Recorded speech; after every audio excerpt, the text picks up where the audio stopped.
The fist connected with my jaw like a freight train derailing in slow motion, sending stars exploding across my vision as I crumpled against the rusted toolbox in our garage. "Faggot," Brandon snarled, his breath hot and reeking of cheap beer, the word slicing deeper than the punch ever could. I tasted blood, coppery and warm, mixing with the salt of tears I refused to let fall, because tonight, after years of this hell, I wasn't running anymore. That was the moment everything shattered, but it wasn't the beginning. No, the real story started 3 years earlier, when Dad married Elena and brought her golden boy into our lives like some twisted family merger from a bad sitcom. We were 15, awkward as hell in that cookie-cutter suburb of Elmwood, Ohio. Think endless cornfields bleeding into strip malls, Friday night lights at the high school stadium, and everyone knowing your business before you did. I was Ben back then, Benjamin Hayes, the quiet kid with the sketchbook full of half-drawn faces and a secret that burned in my chest like heartburn after too many chili dogs at the diner. Brandon Whitaker was everything I wasn't. Broad-shouldered quarterback with sun-bleached hair that fell just right over his forehead. The kind of guy who could charm teachers into extra credit and girls into giggling fits with a single wink. He rolled into our lives with a duffel bag slung over one shoulder and a smirk that said he owned the place. Our first meeting was in the kitchen. Mom, Elena, beaming like she'd won the lottery as she stirred spaghetti sauce. "Boys, this is Brandon." "Brandon, your new brother." He extended a hand, grip firm, eyes locking on mine with that easy confidence. "Sup, Ben, heard you like drawing." "That's cool. Man." I mumbled something about comics, my cheeks flushing because even then, something about his voice, low and teasing, made my stomach flip in ways it shouldn't. But the flips turned to knots fast. Started small. Whispers in the hallway at school. "Heard Hayes is a queer." I'd freeze, backpack straps digging into my shoulders, pretending I didn't hear. Then came the shoves in the locker room after gym, his buddies laughing as he pinned me against the cold metal. "What? You checking me out? Perv." He'd lean in close. Too close. His cologne, some Axe body spray bullshit, mixing with the sweat of a dozen teenage boys. I deny it, voice cracking, but he knew. God, he knew from the start. Maybe it was the way my eyes lingered a second too long on his abs during that family pool party. Water glistening on his skin like he was carved from marble. Or maybe Elena let it slip one drunk night. Her rose-fueled confessions about my sensitive nature. By sophomore year, the abuse was routine, a dark rhythm to our shared existence. Mornings in the bathroom, I'd be brushing my teeth, and he'd barge in, shoulder-checking me into the sink hard enough to bruise my hip. "Move it, princess." Afternoons in the driveway, I'd be shooting hoops to clear my head, and he'd snatch the ball, dunking it with a grunt before accidentally elbowing me in the ribs. Nights were the worst. Our rooms were side by side in that creaky two-story colonial, walls thin as paper. I'd hear him on the phone with whatever cheerleader of the week. Voice muffled but clear. "Yeah, my stepbro's a total fag." It's hilarious. Laughter like knives. I told myself it was just brotherly hazing, the kind of shit straight guys did to toughen each other up. But deep down, I knew it was more. Hatred, maybe, or fear. Because sometimes, in the quiet moments, like when we'd watch old westerns with Dad on the couch, his leg brushing mine accidentally, he'd pull away like I'd burned him. His eyes would dart, jaw tightening, and I'd wonder if he felt it too, that electric hum under the skin that no amount of denial could silence. School became my escape. Elmwood High was a pressure cooker of small-town dreams.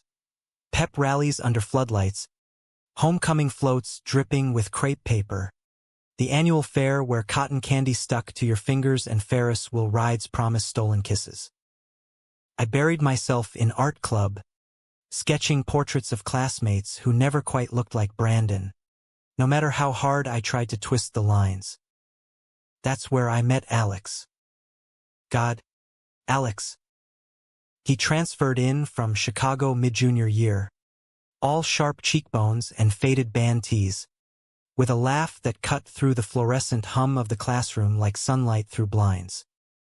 We bonded over charcoal smudges and shared disdain for the jocks who treated the halls like their personal turf. "You're good, Ben," he'd say, peering over my shoulder at a half-finished landscape. Like, really good. You see the world different. His hand would linger on my arm, casual but not, and I'd feel seen, truly seen, for the first time. Our first kiss happened behind the bleachers after a losing game, the crowd's roar fading as his lips met mine, soft and tentative, tasting like spearmint gum and possibility. It was fireworks, the kind that light up the Ohio sky on the 4th, but quieter, more intimate. "I've wanted this," he whispered against my mouth, fingers threading through my hair. I believed him. Dating Alex was like stepping into color after years of gray. We'd sneak off to the old mill by the river, skipping stones and talking about everything. His dreams of art school in New York. My fear that I'd never leave Elmwood. The way coming out to my dad had gone better than expected. A gruff, "Love you no matter what, kid." But Elena's supportive hugs felt like pity. Alex got it. He was out, proud, with a rainbow pin on his backpack that dared anyone to say shit. And for a while, Brandon stayed out of it. Maybe he didn't know. Or maybe he was too busy with his own conquests, rotating through girls like they were football plays. But secrets in Elmwood, they fester like untreated wounds. It came out at the worst time, homecoming weekend. I told Dad and Elena about Alex, framing it casual over dinner. We're hanging out more, but Brandon overheard, lurking in the shadows of the stairwell like some gothic novel villain. The next morning, I woke to my bedroom door slamming open, him looming in the frame, face twisted in disgust. "You're fucking kidding me, right? That skinny-ass artist freak? Jesus. Ben, you're embarrassing us." His voice was a hiss, but the venom dripped. I sat up, sheets pooling around my waist, heart pounding. "It's none of your business, Bran." He crossed the room in 2 strides, yanking me up by the collar of my sleep shirt. "It is when you're my brother. Dad's gonna lose his shit. Everyone's gonna know what a disappointment you are." Close. His eyes weren't just angry. They were wild, pupils blown like he'd mainlined rage. I shoved him off, harder than I meant to, and he staggered back, surprise flickering before the storm returned. "Touch me again," I warned, voice steady despite the tremor in my limbs. "And I swear." "You swear what?" He laughed, bitter and barking. "You'll cry to your boyfriend? Pathetic." He left, but the damage was done. That week, the whispers amplified. Notes in my locker. Fairy Ben plus Alex equals gross. Lockers slammed in my face. And Brandon? He amped it up. A joking trip in the cafeteria line, spilling my tray across the floor. A knee to my thigh during family game night, hidden under the table. Verbal grenades at every turn. "Keep your hands to yourself, queer." Alex noticed, pulling me aside after school one day, his brow furrowed under that messy mop of dark hair. What's going on? Ben, you seem off. I downplayed it, hating how the lies tasted. Just family stuff. But Alex wasn't stupid. He pushed, gentle but insistent, until one night at the mill, under a canopy of stars smeared by light pollution, it cracked. The words tumbled out, Brandon's taunts, the bruises blooming like ugly flowers on my arms, the constant weight of his judgment. Alex held me as I sobbed, his shirt damp against my cheek. You don't deserve this, he murmured, kissing my temple. No one does.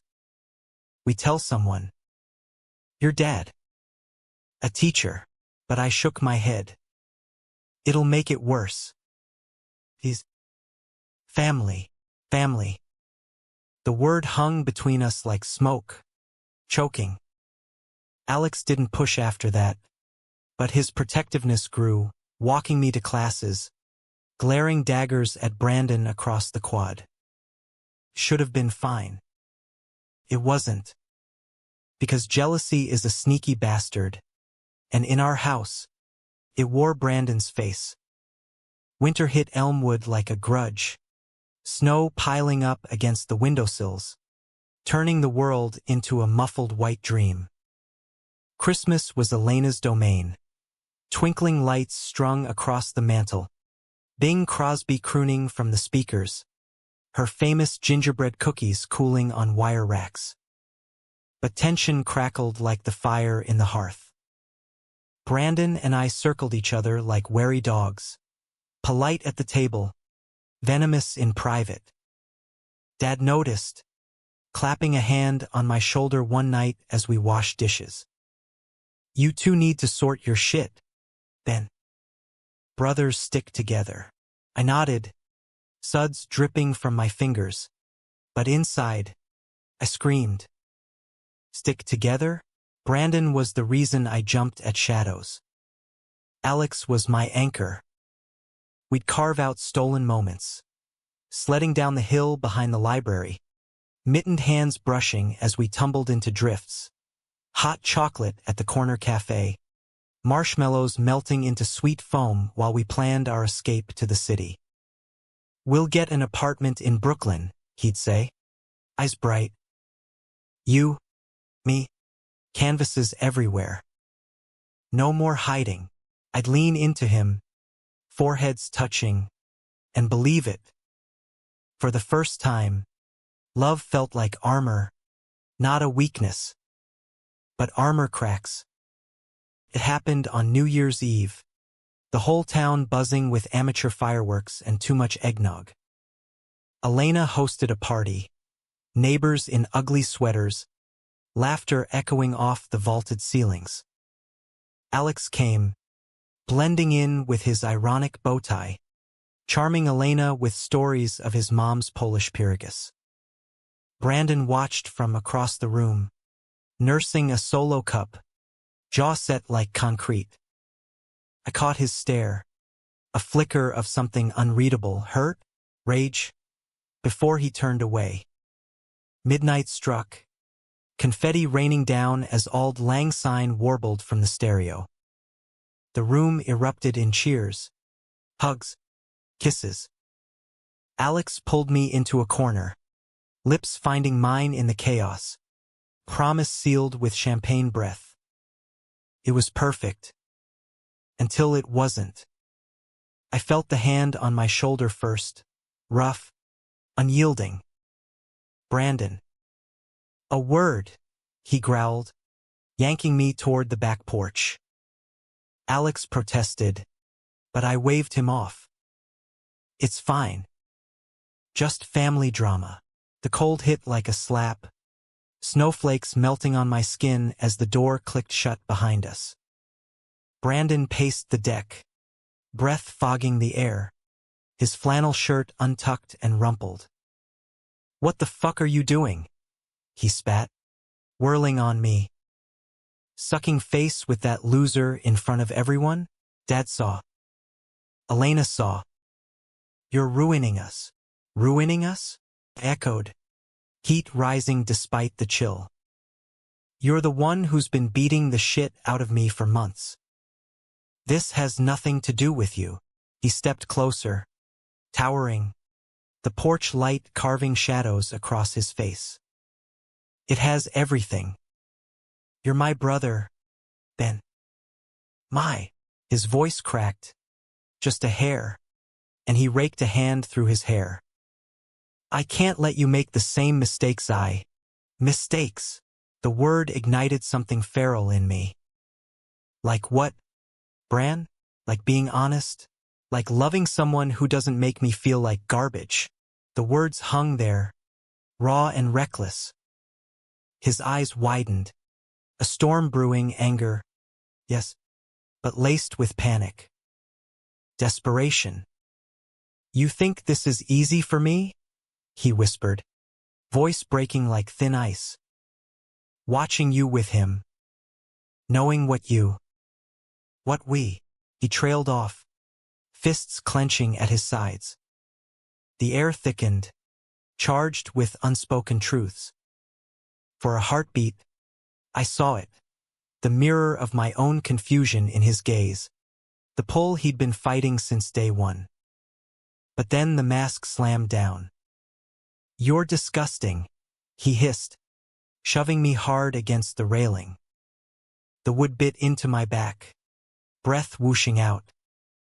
Stay the fuck away from me, he stormed inside, leaving me shivering in the snow, heart hammering.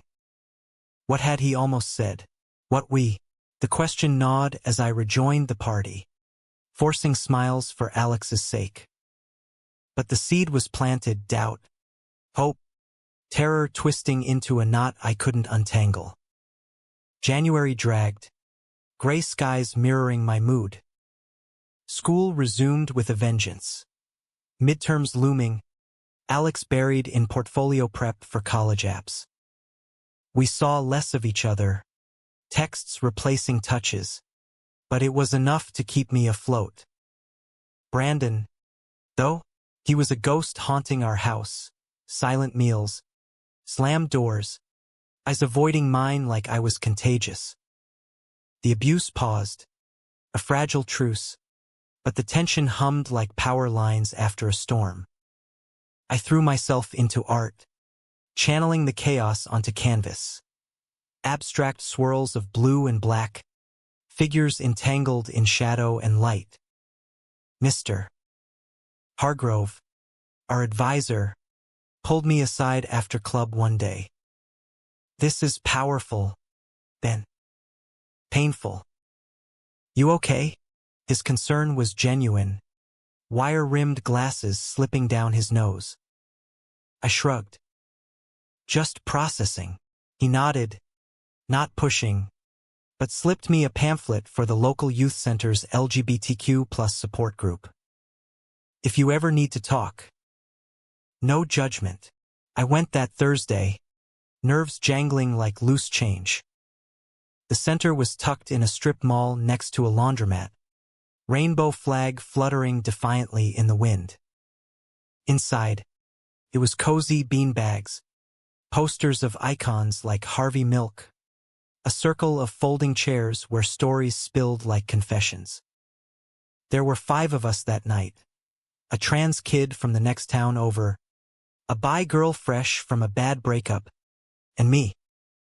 Listening to them, raw, real, crack something open. When my turn came, the words poured, Brandon's fists, the isolation, the love for Alex that felt like salvation. They listened, no pity, just nods and me too. For the first time, I wasn't alone. Empowered, I confronted Dad that weekend. We were in the garage, him tinkering with the lawnmower, oil smudged on his overalls. Brandon's been hurting me, I said, voice steady. Not just words. Physically. Dad froze, wrench clattering to the bench.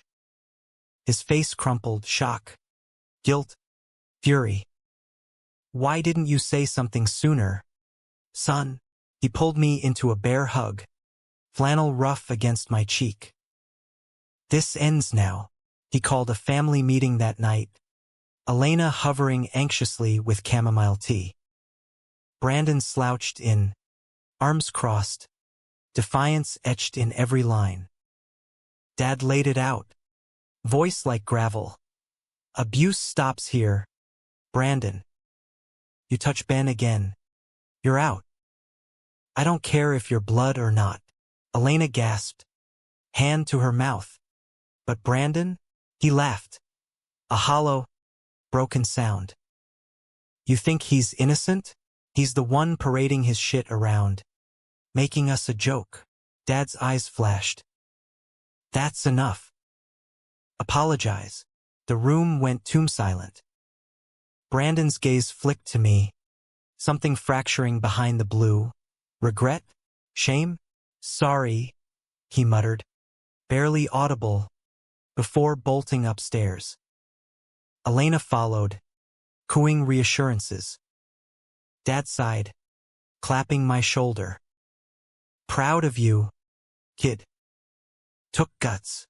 Relief washed over me, tentative as spring thaw. Alex celebrated with a picnic in the park. PB&J sandwiches and stolen kisses under budding cherry trees. You're a badass, he said, nuzzling my neck. I laughed, lightheaded, the world tilting toward hope. But hope's a fragile thing. 2 weeks later, betrayal struck like lightning. It was a Friday, rain lashing the windows as I prepped for a group project at Alex's. My phone buzzed. Unknown number. A screenshot. Me and Alex kissing on the porch. Time-stamped New Year's. Below it, a caption. Elmwood's finest queers. Share if you agree. My stomach plummeted. The thread exploded. Slurs. Laughing emojis. Tags to half the school. Heart racing. I scrolled dozens of shares. Faces I recognized from homeroom, the football team.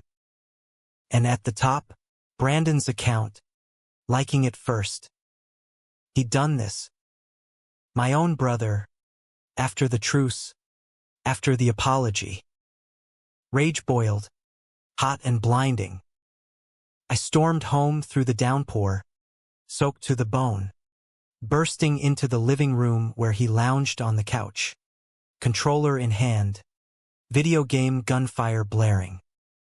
You fucking traitor, I roared, hurling my phone at his feet. The screen lit up with the photo, his face paling as he paused the game. Ben. I don't.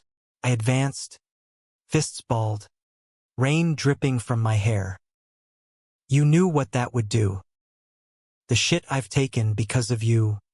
And you still... My voice broke, tears mixing with the water on my cheeks. He stood, slow, hands raised like I was armed. It wasn't me. I swear. Someone must have. Bullshit. The word echoed. Bro. Close. He looked wrecked, bags under his eyes, stubble shadowing his jaw. Why, Bran? What did I ever do to make you hate me this much? He flinched, like I'd struck him. I don't hate you. The admission hung, heavy.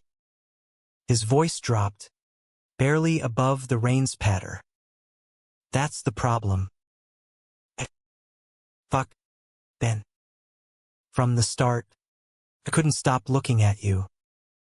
The way you draw, the way you see shit no one else does. It's not hate. It's, he swallowed, Adam's apple bobbing. It's me being scared shitless of what I feel. The world tilted. Closeted. My straight stepbrother, macho, unbreakable Brandon, was queer.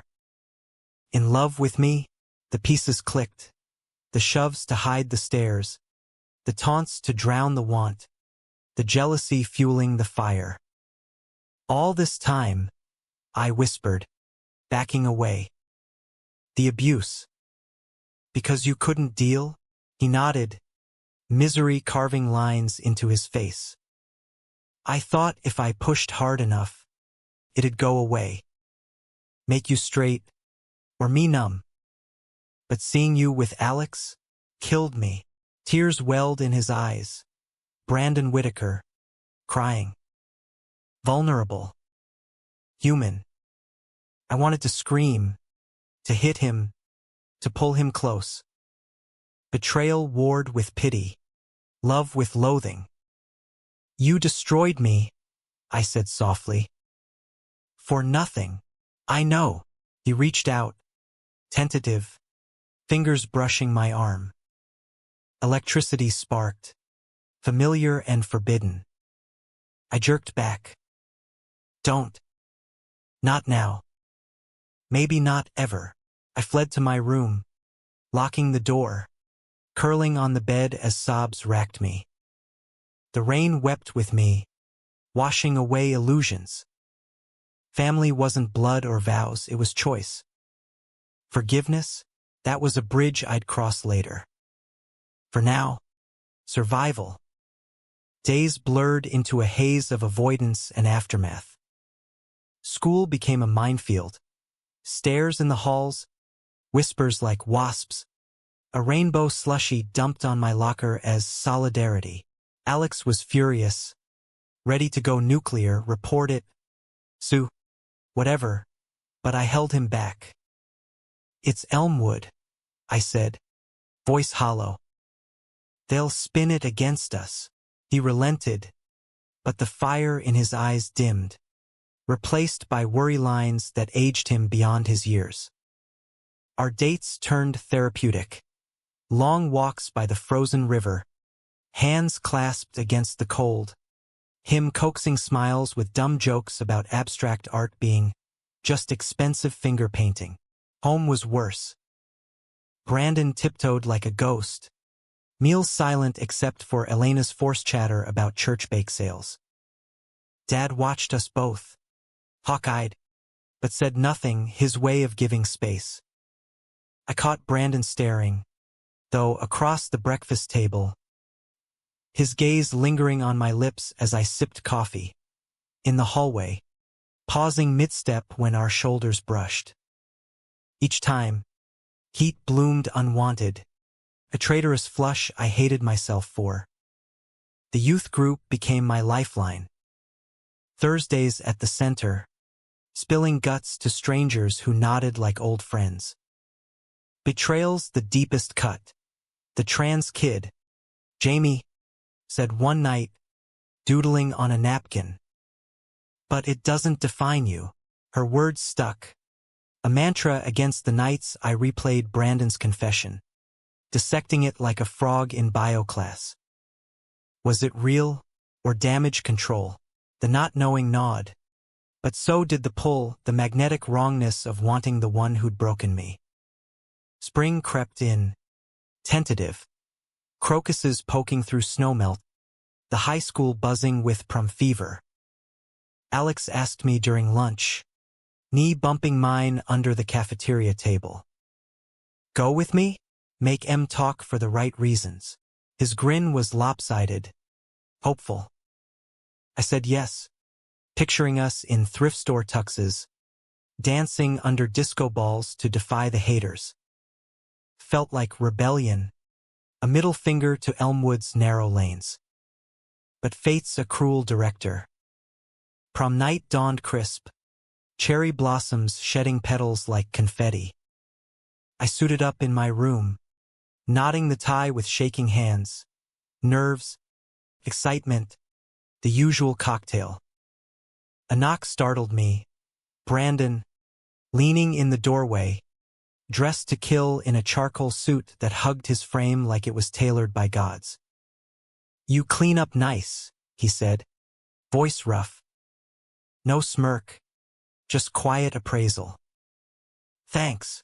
Awkward silence stretched, thick as fog. He shifted, rubbing his neck. Ben. About the other night. I meant it. All of it. And I'm sorry, doesn't fix shit. But it's true. His eyes pleaded, blue as Lake Erie on a clear day. I swallowed, throat tight. I believe you. Doesn't make it okay. I know.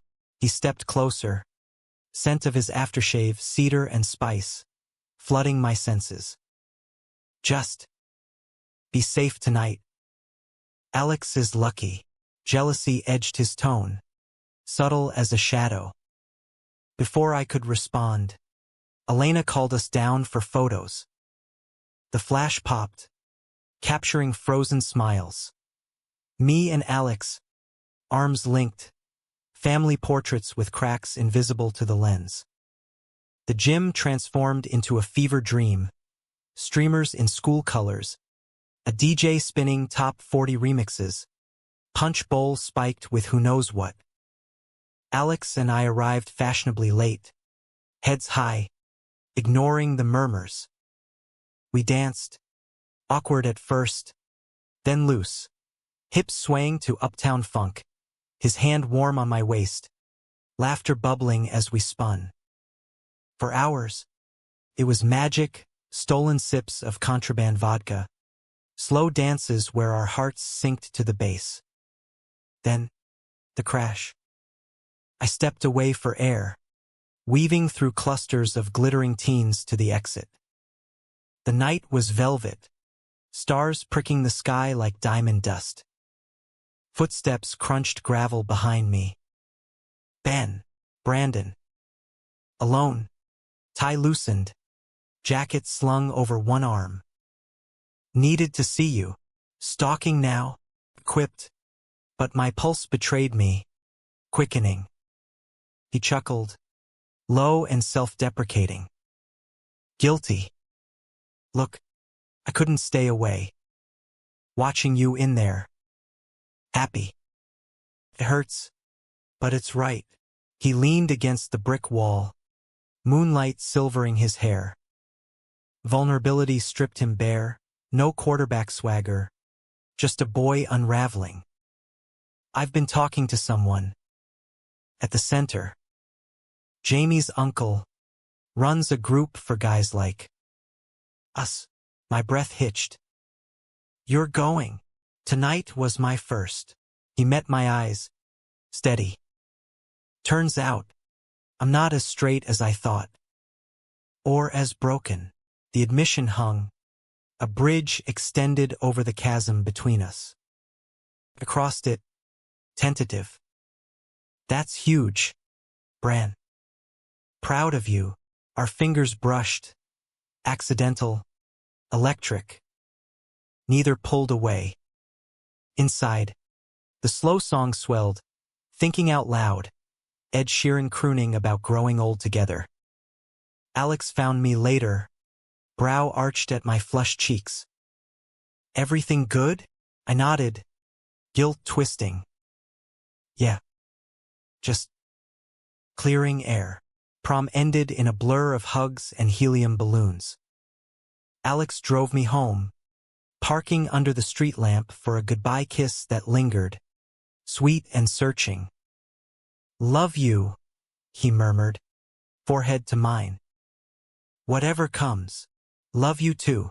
The words were true, but fractured, room for more in my heart than I'd admitted. Sleep evaded me, sheets tangled as I replayed the night.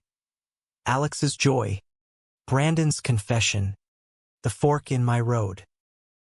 Dawn broke golden, birdsong filtering through curtains. Downstairs, coffee brewed, Elena humming hymns. Brandon was at the table, sketching idly on a napkin stick figures, surprisingly tender. He slid it over when I sat. Two brothers, arms slung around shoulders, smiles wide. Truce? He asked, voice soft. Truce, I smiled, small but real. Forgiveness wasn't erasure, it was building atop ruins. Summer loomed, humid and promising. Alex's acceptance letter arrived, RISD, Full ride. Mine too. To Ohio State for graphic design. Change whispered. Apartments in Columbus. Late-night studio sessions. Brandon rooming nearby for engineering. His own fresh start. We talked, halting at first therapy sessions shared over burgers at the diner, unpacking the abuse like fragile artifacts. I was drowning, he admitted one evening, fireflies winking in the yard. You were the mirror I hated. And now, I prompted, beer bottle sweating in my hand. Now, he grinned, sheepish. The mirror's not so bad. Neither are you. Alex sensed the shift, the way my eyes wandered during movie nights, lingering on Brandon's profile. Talk to me, he said one June afternoon, sprawled on a quilt by the river. Sun dappled his skin, voice gentle. If it's him. I get it. Hearts are messy, tears pricked. I don't want to hurt you. You won't. Love's not a zero-sum game. He kissed my knuckles. A benediction. Go find your truth. The breakup was amicable, tearful. A park bench vigil until stars emerged. Promises of friendship etched in the dusk. Alex left for Providence in August. Hugs fierce at the Greyhound station. Call me when you figure it out. Artist boy. His wink was pure light. Fall semester hit like a whirlwind. Dorm life. Syllabi stacks. The thrill of independence. Brandon and I met weekends, coffee runs, tailgates where we'd cheer the Buckeyes. His hand finding mine in crowded stands. Casual until it wasn't. Our first real kiss happened in his off-campus apartment. Rain drumming the roof like applause. Hesitant, then hungry. Lips crashing. Hands mapping familiar yet new territory. Breaths mingling in gasps. Is this okay? He whispered. Foreheads touching. More than. It was messy. Profound. Years of pain transmuted into passion. Bodies speaking what words couldn't. We dated quiet. Private. Hikes in Hocking Hills. Sketches of each other by lamplight. Therapy check-ins that kept us honest. Betrayal's scar faded. Not gone but honored, a reminder of growth's cost.